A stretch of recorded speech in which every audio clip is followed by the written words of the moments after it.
I never knew what a real family was supposed to be like until I was 7 years old.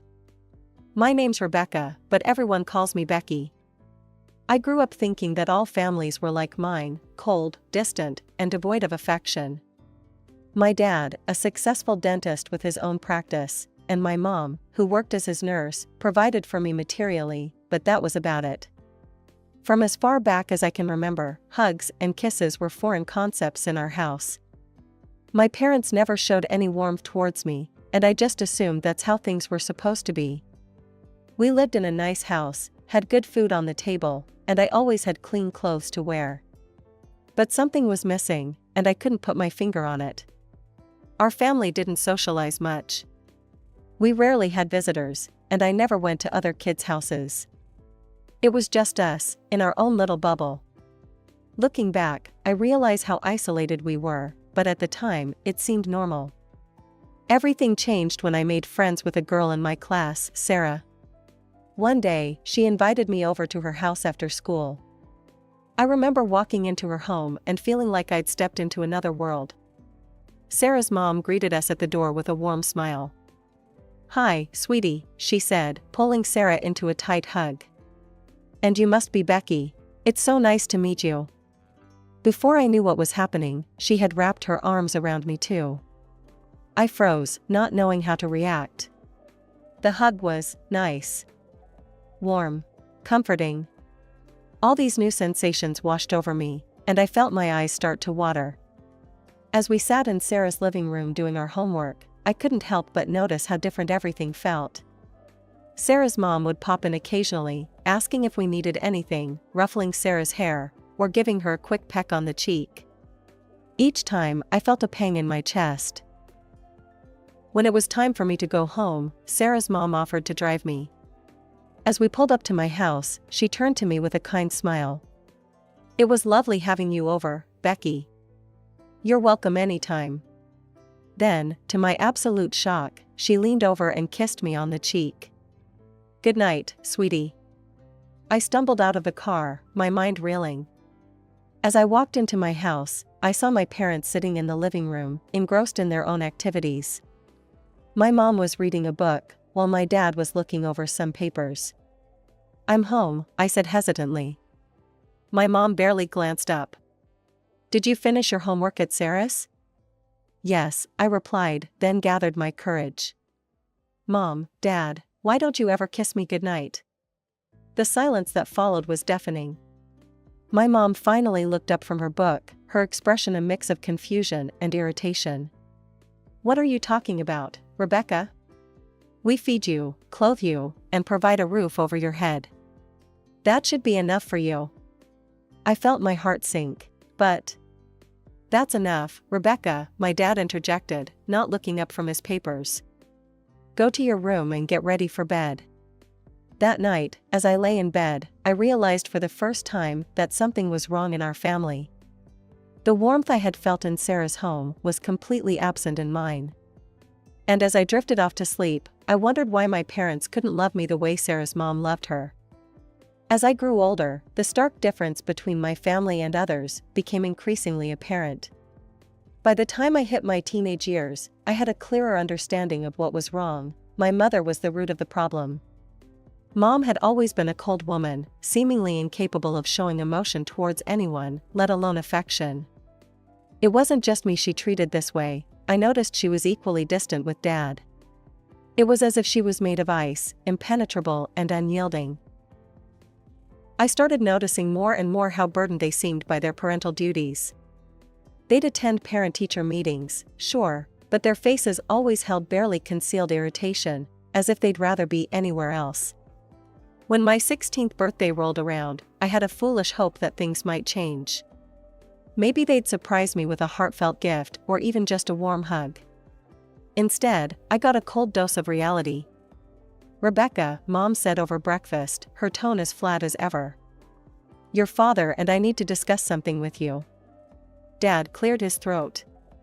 "We wanted to make it clear that you shouldn't expect us to pay for your college education. We're not required to do so." The words hit me like a slap in the face. I stared at them, unable to speak. You're old enough now to start thinking about your future, Mom continued, not noticing or not caring about my shocked expression. If you want to go to college, you'll need to figure out how to pay for it yourself.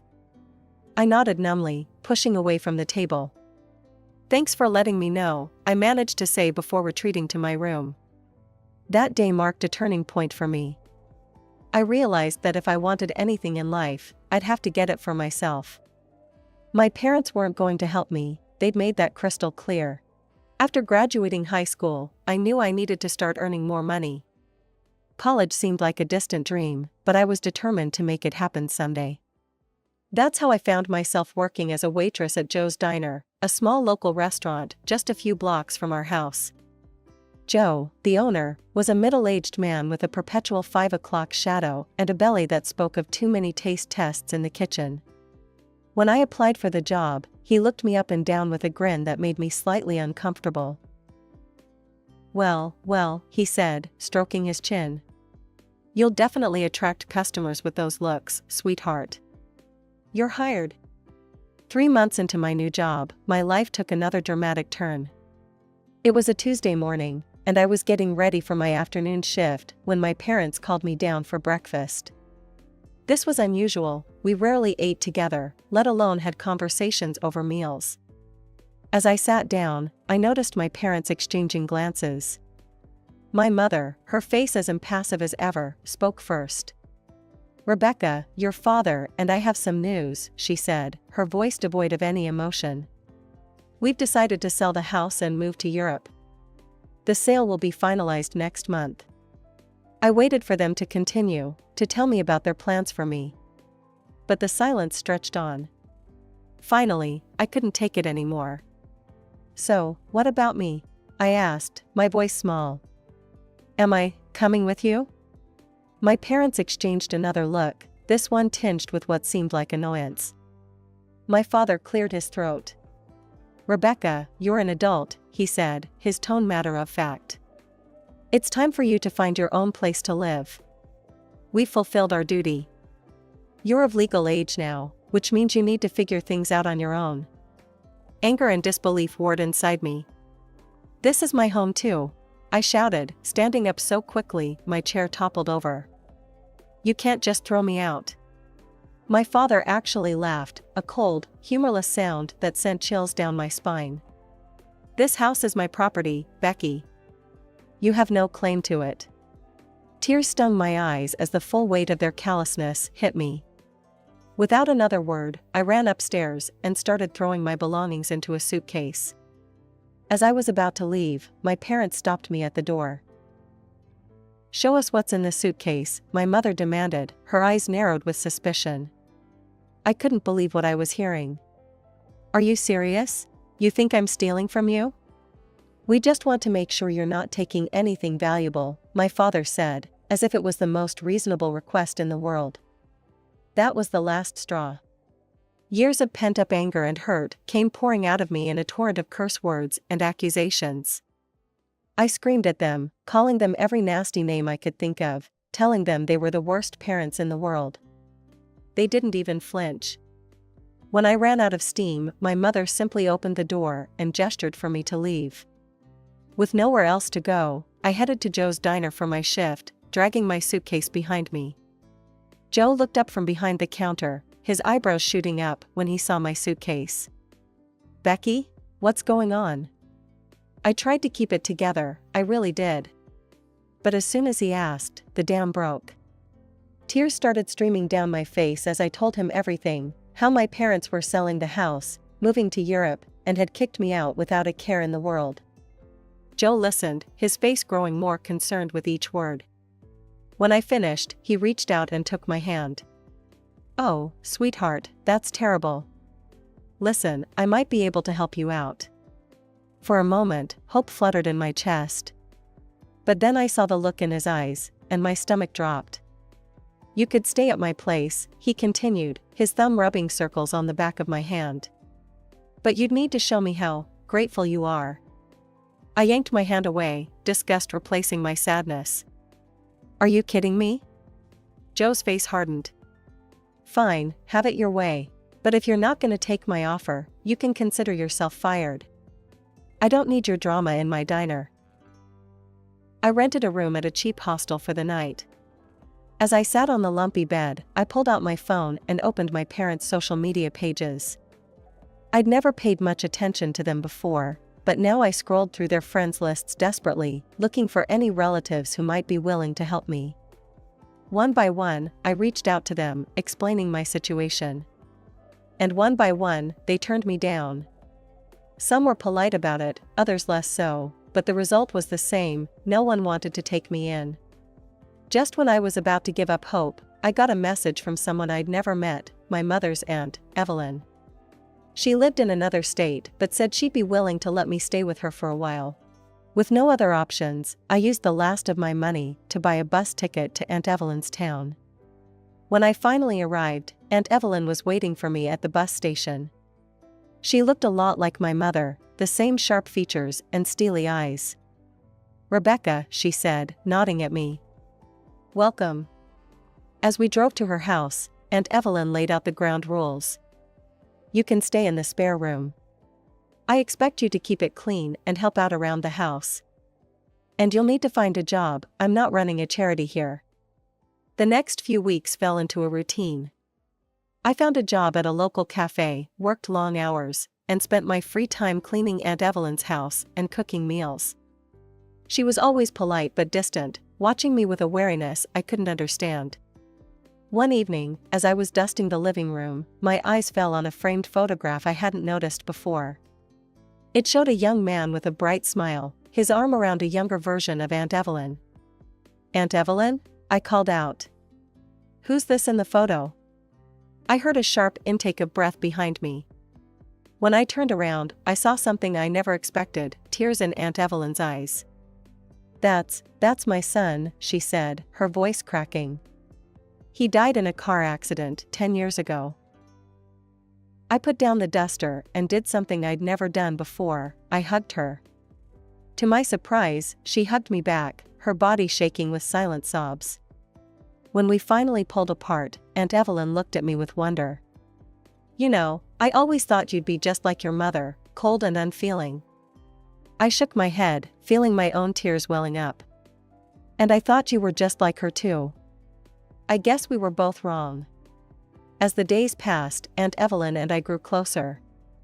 The warmth I'd always craved from my parents, I found in her. We'd spend evenings talking, sharing stories, and slowly healing the wounds of our pasts. For the first time in my life, I felt truly loved and accepted. One evening, about 2 months after I'd arrived, Aunt Evelyn sat me down with a serious look on her face. My heart skipped a beat, fearing the worst. Was she going to ask me to leave? "Rebecca," she began, her voice soft but firm. "I want to talk to you about something important. When my son died, I set aside money for his college education. It's been sitting in an account for years now, and, well, I've been thinking." She reached out and took my hand, squeezing it gently. "I want you to have it, for your education." I stared at her, unable to comprehend what I was hearing. "What? But that's your son's money. I can't." "You can, and you will," Aunt Evelyn said firmly. "My boy would have wanted it to be used for something good. And you, Rebecca, you deserve a chance at a better life." Without hesitation, I threw my arms around her, sobbing into her shoulder. "Thank you," I whispered. "Thank you so much." And just like that, my life changed again. I enrolled in the local college as a business major, determined to make Aunt Evelyn proud. We settled into a new routine: I'd go to classes during the day, work part-time at the cafe in the evenings, and spend my nights studying at the kitchen table while Aunt Evelyn knitted in her favorite armchair. For 2 years, life was good. Better than good, actually. It was everything I'd ever dreamed of. I had a loving family, I was getting an education, and I felt like I was finally on the path to a bright future. But life has a way of throwing curveballs when you least expect them. It was a crisp autumn afternoon when there was a knock at the door. I was home alone, working on a paper for my marketing class. Assuming it was a package delivery, I opened the door without a second thought. The woman standing on the porch made my blood run cold. Her hair was grayer, her face more lined, but there was no mistaking those cold, hard eyes. "Hello, Rebecca," my mother said, her voice as emotionless as ever. I gripped the doorframe, my knees suddenly weak. "Mom, what are you doing here?" She looked past me into the house, her lips pursed. "I need to speak with Evelyn. Is she home?" I shook my head, still in shock. "She's out running errands. She'll be back soon." My mother nodded curtly. "I'll wait, then." Before I could protest, she brushed past me into the house. I closed the door, my mind racing. What was she doing here? After 2 years of silence, why now? As we sat in uncomfortable silence in the living room, I took a good look at my mother. She wasn't the well-put-together woman I remembered. Her clothes were wrinkled, her hair unkempt. There was a desperation in her eyes that I'd never seen before. Finally, unable to bear the tension any longer, I broke the silence. "Why are you here, Mom?" She met my gaze, and for a moment, I thought I saw a flicker of emotion. But it was gone so quickly, I might have imagined it. "I need help," she said flatly. "Your father and I, we're no longer together. We moved to Italy, as planned. Your father, he met someone else. A younger woman. He left me for her." Before I could respond, we heard the front door open. Aunt Evelyn walked in, her arms full of grocery bags. When she saw my mother, she froze. "Helen," Aunt Evelyn said, her voice clipped. "What brings you here after all this time?" My mother straightened her posture, trying to regain some of her old authority. "Evelyn, I need your help. I've fallen on hard times." Aunt Evelyn's eyebrows shot up. "Oh? And what about your comfortable life in Italy?"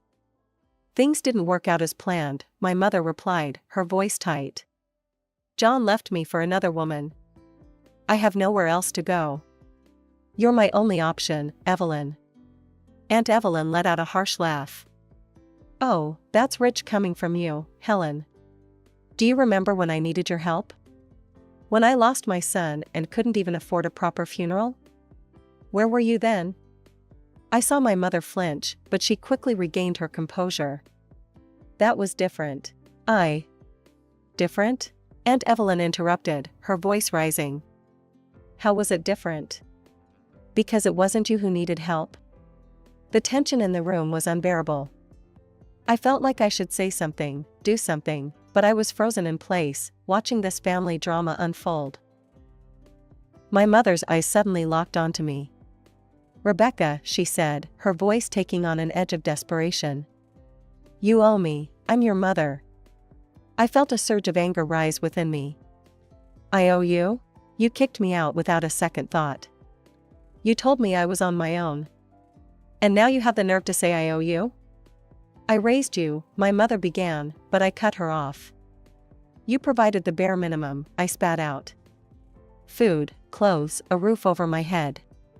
But you never gave me what I really needed: love, support, affection. You were cold and distant my entire life, and when I needed you most, you threw me out like I was nothing." My mother's face paled. Tears were streaming down my face now, but I didn't care. "And now you come here, expecting help? Expecting me to forget everything you've done, or rather, everything you didn't do? Well, guess what, Mom? I'm doing just fine without you. I found someone who actually cares about me, who supports me, who loves me. I don't need you anymore." The room fell silent after my outburst. Aunt Evelyn stepped forward, placing a comforting hand on my shoulder. "I think it's time for you to leave, Helen," she said firmly. My mother looked between us, realization dawning on her face. Without another word, she stood up and walked to the door. As the door closed behind her, I felt a weight lift off my shoulders.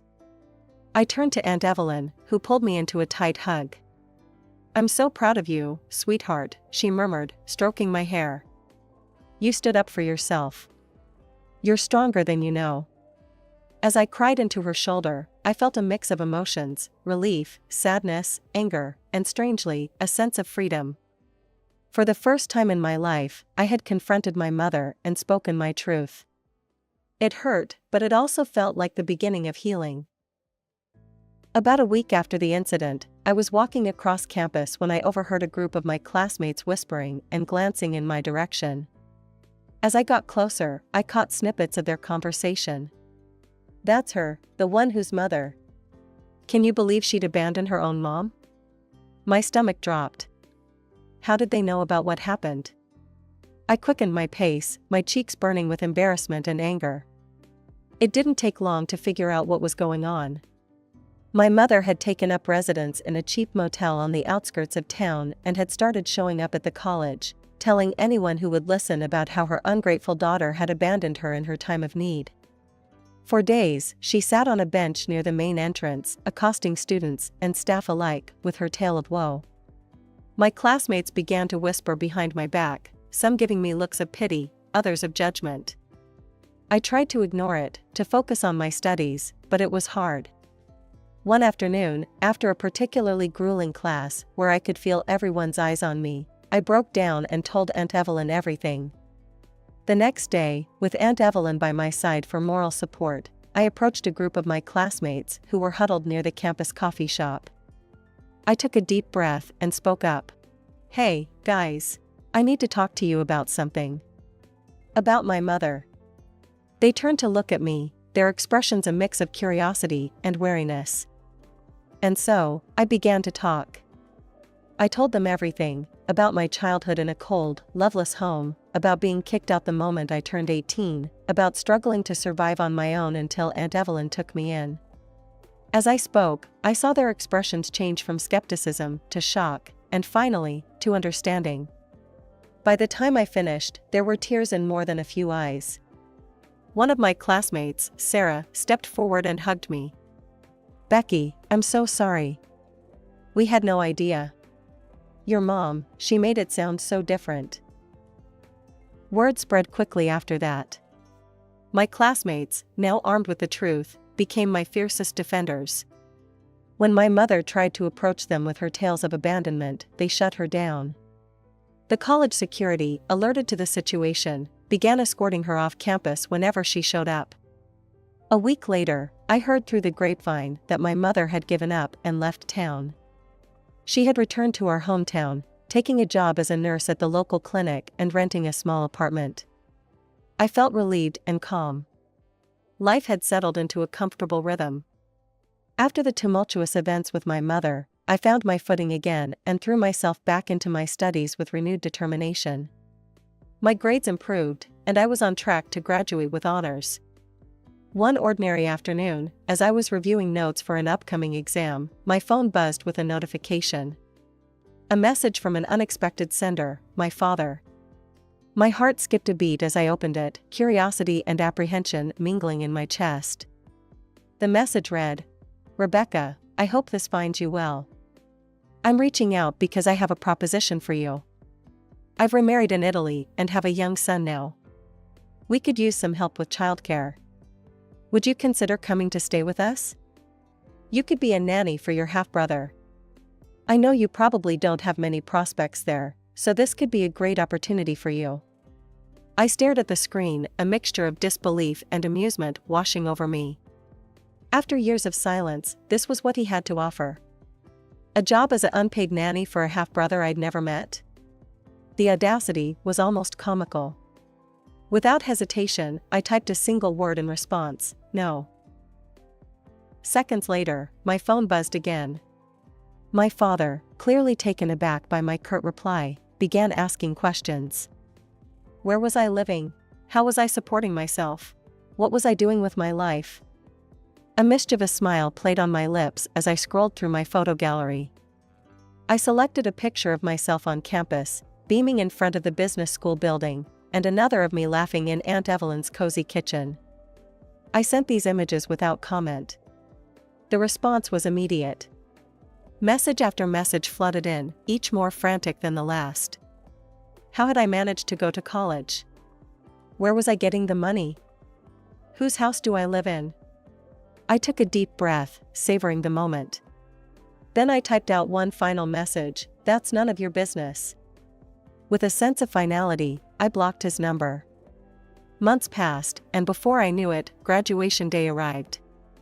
As I stood in line, waiting to receive my diploma, my eyes scanned the audience. There, in the third row, sat Aunt Evelyn, her face glowing with pride. She clapped the loudest when my name was called, and I couldn't help but beam as I crossed the stage.